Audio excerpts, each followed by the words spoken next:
व्यापक रखें तो यह पद्धति दुनिया में पहले से भी लागू रही है।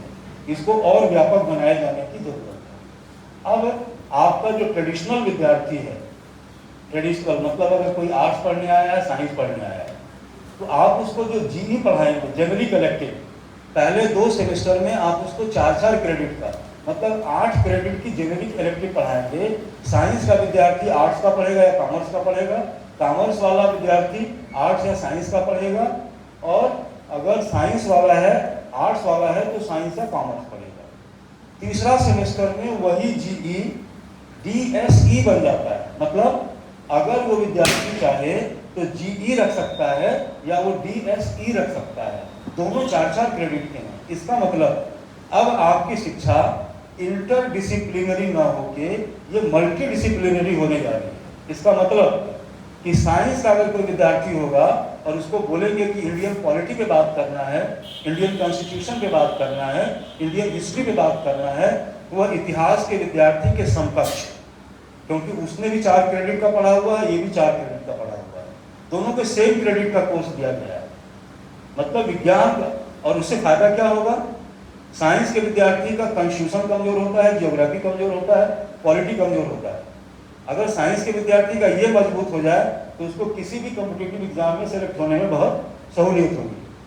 दूसरी चीज, अगर कहीं कोई पब्लिक प्लेटफॉर्म है तो हम हमेशा बचना चाहते हैं कि यार मैं तो अंग्रेजी वाला आदमी हूँ, मैं इसमें कैसे बोलूँगा, मैं हिंदी वाला हूँ, मैं इसमें कैसे बोलूँगा।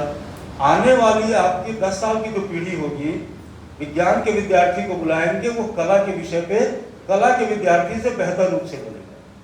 उसी तरीके से कला का विद्यार्थी कहता है गणित नहीं पढ़ना है, फिजिक्स नहीं पढ़ना है, जी के रूप में वही पेपर जो पहला सेमेस्टर में साइंस का विद्यार्थी पढ़ेगा, वही आर्ट्स का विद्यार्थी भी अगर जी लेता है तो पढ़ेगा। इसका मतलब आने वाले समय में जो कला का विद्यार्थी होगा उसकी भी क्षमता का इतना निखार होगा कि वह विज्ञान के विषय में बात करने से नहीं डरेगा, विज्ञान के विषय पे भी पूरे अधिकार के साथ बात करेगा, आप पूरे पावर के साथ बात करेगा। एक चीज जो मैं आपसे कहना चाह रहा था, पश्चिमी और पूर्वी में जो अंतर था वो ये कि हमारी ज्ञान परंपरा में 4 चीजें बहुत अच्छे से समाहित थी। ज्ञान आध्यात्मिक होता था, ज्ञान में शील होता था, संस्कार होता था, करुणा होता था, मानवता होता था। इसीलिए हमारे उपनिषद का एक श्लोक है, अयम निजः पयोवेति, पांडे जी बोले थे, गणना लघु चेतसा, ये मेरा है, ये तुम्हारा है, ये छोटे लोगों की बात है। उदार चरिता नाम तू वसुधैव कुटुंबकम, जो उदार चरित्र के लोग हैं, जो उन्मुख लोग हैं, जो विकासोन्मुख लोग हैं, उनके लिए पूरा का पूरा विश्व एक परिवार के रूप में है। क्योंकि ईरान का जो अशांति है, इजराइल की अशांति है, फिलिस्तीन की अशांति है, ये खाली एशिया या यूरोप, अगर हम यूक्रेन और रशिया की बात करें, उनको प्रभावित करेगा ऐसी बात नहीं। ये आपके देश को प्रभावित कर रहा है, क्योंकि आज हम एक ग्लोबल विलेज में रह रहे हैं। तो हमें प्रयास ये करना होगा कि एक वैश्विक शांति का परिवेश बने। हमारे देश का आध्यात्म या दर्शन चूंकि वैयक्तिक नहीं है, सामूहिक रूप से है, कलेक्टिव रूप से है, तो आज पूरे दुनिया को उसकी आवश्यकता है, जिसमें दया हो, जिसमें सहिष्णुता हो, जिसमें मानवता हो। और ये सारी चीज़ें समाहित होंगी तो छोटे छोटी चीज़ों के लिए वो झगड़े जो इजराइल, फिलिस्तीन और यूक्रेन और रशिया में ईगो की लड़ाई हो रही है, शायद वो लड़ाई नहीं होगी अगर भारतीय ज्ञान की, भारतीय परंपरा की, भारतीय आध्यात्म की, भारतीय दर्शन का प्रचार प्रसार होगा। तो ऑडियंस बहुत कम है, बातें बहुत सारी हो गई हैं। आखिर फिर पुनीत जी से करता हूँ, महज हंगामा खड़ा करना मेरा मकसद नहीं। मेरी कोशिश है कि ये सूरत बदलनी चाहिए। मेरे सीने में ना सही, तेरे सीने में सही, वो आग कहीं भी, मगर वो आग जलनी चाहिए। आज हर दीवार पर्दे की तरह हिलने लगे, शर्त थी लेकिन कि ये बुनियाद हिलनी चाहिए। हर नगर, हर शहर, हर गली हाथ लहराते हुए हर लाश चलनी चाहिए। मतलब अगर एक एक व्यक्ति इस देश में अपनी परंपरा को, ज्ञान को, आध्यात्म को संजोने और प्रचारित प्रसारित करने का संकल्प लेगा तो वह दिन दूर नहीं है जिस दिन आप दुनिया के अग्रणी देशों में खड़े होंगे क्योंकि आपके पास किसी चीज़ की कमी नहीं है। कमी सिर्फ है तो जानकारी का अभाव है, और समर्पण, अनुशासन और समय की पाबंदी हम नहीं सुनिश्चित कर पाते हैं।